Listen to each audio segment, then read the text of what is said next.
इस प्रॉब्लम में हमें दो वेट दिए हैं, W1 और W2 आपको वेट दिए हुए हैं और W2 का मैग्नीट्यूड आपको दिया है 2250 न्यूटन। हमें W1 की वैल्यू निकालना है कि W1 की मिनिमम वैल्यू कितनी रहेगी कि ये वाला ब्लॉक आपका इक्विलिब्रियम में रहेगा। इस सरफेस के लिए म्यू की वैल्यू आपको दिया है 0.4 दिया हुआ है और यहां पे म्यू की वैल्यू नहीं दिया, यहां पे आपको फाई की वैल्यू दिया है, एंगल ऑफ फ्रिक्शन की वैल्यू दिया है। तो म्यू की वैल्यू निकाल लेंगे इस सरफेस के लिए, म्यू बराबर tan फाई होता है, आप जानते हैं।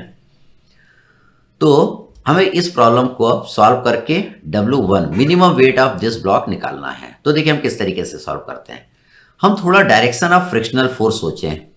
तो देखिए हमको इसका मिनिमम वेट निकालना है, वो मिनिमम वेट निकालना है जिसके लिए ये वाला जो ब्लॉक है वो यहां पे रुका रहा है। अगर इसका वेट में मैं इसके मिनिमम वेट से कम कर दूंगा तो ये वाला वेट इस वाले ब्लॉक को यहां पे नहीं रोक पाएगा, ये ब्लॉक नीचे की ओर आ जाएगा, ये ब्लॉक नीचे की ओर आ जाएगा, मतलब ये ब्लॉक के लिए फ्रिक्शनल फोर्स ऊपर की ओर लगेगा। जब ये ब्लॉक नीचे की ओर आएगा तो ये ब्लॉक इस ब्लॉक को पीछे की ओर धक्का देगा, क्योंकि ये डिस्टेंस क्या कम होता जा रहा है। जब ये ब्लॉक इसको पीछे की ओर धक्का देगा तो इसके लिए फ्रिक्शनल फोर्स आगे की ओर बनेगा। तो इस तरीके से हम क्या करेंगे, डायरेक्शन ऑफ फ्रिक्शनल फोर्स इस वाले ब्लॉक और इस वाले ब्लॉक के लिए निकालेंगे। बीच में देखिए रॉड है, ये रॉड है, रस्सी नहीं है, रस्सी से ऐसा नहीं रुक सकता ये। तो ये रॉड दोनों ब्लॉक के बीच में, तो रॉड में क्या आएगा, कंप्रेशन आएगा। ठीक, अब हम देखिए फ्री बॉडी डायग्राम बनाना चालू करते हैं। तो पहले हम इसका फ्री बॉडी डायग्राम बना रहे हैं। इसका वेट तो दिया है आपको 2250 न्यूटन। तो इसके लिए देखिए आपको एक पॉइंट ऑफ कांटेक्ट यहाँ पे नजर आ रहा है।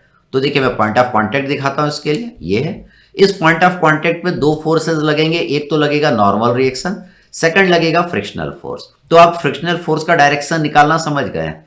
तो मैंने आपको क्या बताया, अगर इसका वेट हमको तो इसका W मिनिमम निकालना है। अगर इसका वेट W मिनिमम से कम हो गया तो ये ब्लॉक इस ब्लॉक को यहां पे नहीं रोक पाएगा।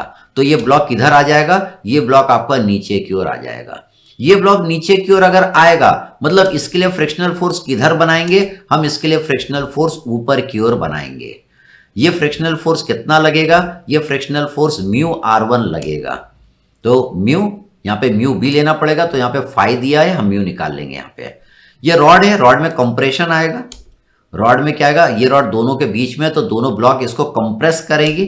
तो यहाँ पे रॉड में जो कंप्रेशन आ रहा है उसको मैं क्या बोल रहा हूँ, x न्यूटन का बोल रहा हूँ। तो हम x पहले निकाल लेंगे, x निकल आ जाएगा तो इसका मिनिमम वेट निकल आएगा।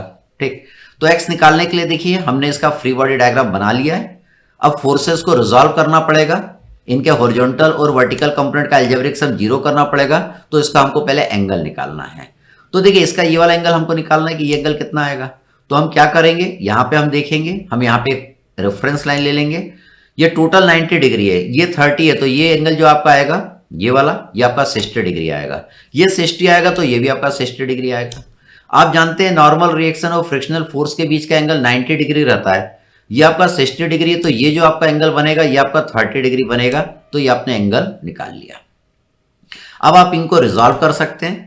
देखिए रिजॉल्व करते हैं, मैं इनके कंपोनेंट बनाता हूं। तो देखिए मैं μb r1 के दो कंपोनेंट बना रहा हूं। एक इधर बनेगा, that is μb r1 cos 60, दूसरा इसके परपेंडिकुलर बनेगा, इसको हमने लिखा μb r1 sin 60। अब इसको हम हटा देंगे, ये आउटगोइंग था तो कंपोनेंट आपके आउटगोइंग बने। r1 आपका इनकमिंग है, तो इसके दोनों कंपोनेंट भी कैसे बनेंगे, इनकमिंग बनेंगे। इसको हम लिखेंगे r1 cos 30। r1 के दूसरा component perpendicular to the given component आप बनाएंगे, इसको हम लिखेंगे r1 sin 30। अब ये r1 को हटा देंगे। तो देखिए मैं फोर्सेस को हटा के खाली कंपोनेंट दिखाता हूं तो आपका फोर्स सिस्टम आपको इस तरीके से नजर आएगा। अब आप क्या कर सकते हैं, इनके हॉरिजॉन्टल और वर्टिकल कंपोनेंट का अलजेब्रिक सम जीरो कर सकते हैं। तो ये आपके हॉरिजॉन्टल कंपोनेंट है, इनका अलजेब्रिक सम आप जीरो करेंगे तो आप लिखेंगे सिग्मा एच। देखिए सिग्मा एच आपने क्या लिखा, μb r1 cos 60 plus x minus r1 cos 30 equal to 0। तो एक इक्वेशन बन गई। अब आप क्या करेंगे, इनके वर्टिकल कंपोनेंट का अलजेब्रिक सम जीरो करेंगे तो ये आपके क्या हो गए, वर्टिकल हो गए। ये आपके क्या हो गए, वर्टिकल हो गए। तो देखिए मैं सिग्मा v इक्वल टू 0 कर रहा हूं। तो देखिए W2 तो हम जानते हैं, W2 हमको दिया है 2250 न्यूटन। W2 हम इन दो इक्वेशन को सॉल्व कर लेंगे। म्यू भी हम निकाल लेंगे 10 5 भी करके, तो म्यू भी आपका आ जाएगा 0.364 आ जाएगा, ये यूनिटलेस होता है। इन दोनों इक्वेशन को सॉल्व कर लेंगे तो W2 की वैल्यू आपकी इतनी आ जाएगी और X की वैल्यू आपकी 2759.95 न्यूटन आ जाएगी। तो हम ये इक्वेशन को सॉल्व करके ये वैल्यू निकाल लेंगे। अब हमें तो W मिनिमम निकालना है कि W मिनिमम, इसका मिनिमम वेट कितना होगा, मतलब ये W1 की वैल्यू निकालना है कि इसका मिनिमम वेट कितना होगा। तो अब हम इसका फ्री बॉडी डायग्राम बनाएंगे। इसका फ्री बॉडी डायग्राम बनाने के लिए देखिए आपको ये पॉइंट ऑफ कांटेक्ट नजर आ रहा है। इस पॉइंट ऑफ कांटेक्ट पे दो फोर्सेस लगेंगे, एक लगेगा नॉर्मल रिएक्शन और सेकंड लगेगा फ्रिक्शनल फोर्स। तो देखिए जब ये नीचे आएगा तो इसको पीछे की ओर धक्का देगा। इसको कहां धक्का देगा, ये पीछे की ओर धक्का देगा, मतलब इसका रिलेटिव मोशन पीछे की ओर हो रहा है। मतलब इसके लिए फ्रिक्शनल फोर्स कहां बनेगा, इस डायरेक्शन में बनेगा। ये कितना रहेगा frictional force, that is mu R2 आपका रहेगा। तो म्यू A R2 लिख दिया। अब ये रॉड है, ये रॉड है, रॉड में कंप्रेशन आएगा। जब इस ब्लॉक का फ्री बॉडी डायग्राम बनाएंगे तो कंप्रेशन का डायरेक्शन आप इस डायरेक्शन में बनाएंगे, दैट इज X। जब इसका फ्री बॉडी डायग्राम बनेगा तो कंप्रेशन का डायरेक्शन इसकी ओर रहेगा।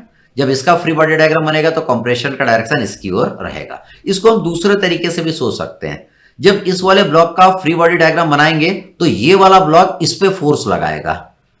ये वाला ब्लॉक क्या करेगा, ये वाला ब्लॉक इस वाले ब्लॉक पे फोर्स लगाएगा, तो वो फोर्स इस डायरेक्शन में लगेगा। और जब हम दूसरे ब्लॉक का फ्री बॉडी डायग्राम बनाएंगे, इस वाले ब्लॉक का फ्री बॉडी डायग्राम बनाएंगे, तो ये वाला ब्लॉक इस पे जो फोर्स लगाएगा वो इस डायरेक्शन में लगेगा। तो इस तरीके से भी आप ये डायरेक्शन ऑफ फोर्स सोच सकते हैं। इधर मान लीजिए कि रॉड में क्या होता है, हमेशा कंप्रेशन होता है, तो इसका फ्री बॉडी डायग्राम बनाइए तो कंप्रेशन का डायरेक्शन इस साइड बनाइए, और इसका फ्री बॉडी डायग्राम बनाइए तो कंप्रेशन का डायरेक्शन इस ओर बनाइए। तो देखिए फ्री बॉडी डायग्राम आपका बन चुका है। अब हम क्या करें, सिग्मा H को 0 कर लें। सिग्मा H को 0 करेंगे तो आप खाली हॉरिजॉन्टल फोर्सेस को देखेंगे, तो हॉरिजॉन्टल कौन से, एक तो ये है, सेकंड आपका ये वाला X है। तो आपने लिखा, ये आपने इक्वेशन बना ली एक। फिर आप क्या करेंगे, इनके वर्टिकल कंपोनेंट का अलजेब्रिक सम इक्वल टू 0 करेंगे, तो किसको लेंगे, R2 को लेंगे और W1 को लेंगे। W1 आपको निकालना है। अब यहां पे आप इन दोनों इक्वेशन को सॉल्व कर लेंगे। म्यू A की वैल्यू आपको दिया हुआ है क्वेश्चन में, दैट इज 0.4। इनको सॉल्व करके हम क्या निकाल लेंगे, W1 निकाल लेंगे, इसका मिनिमम वेट निकाल लेंगे, जिसके लिए ये वाला सिस्टम आपका इक्विलिब्रियम में रहेगा।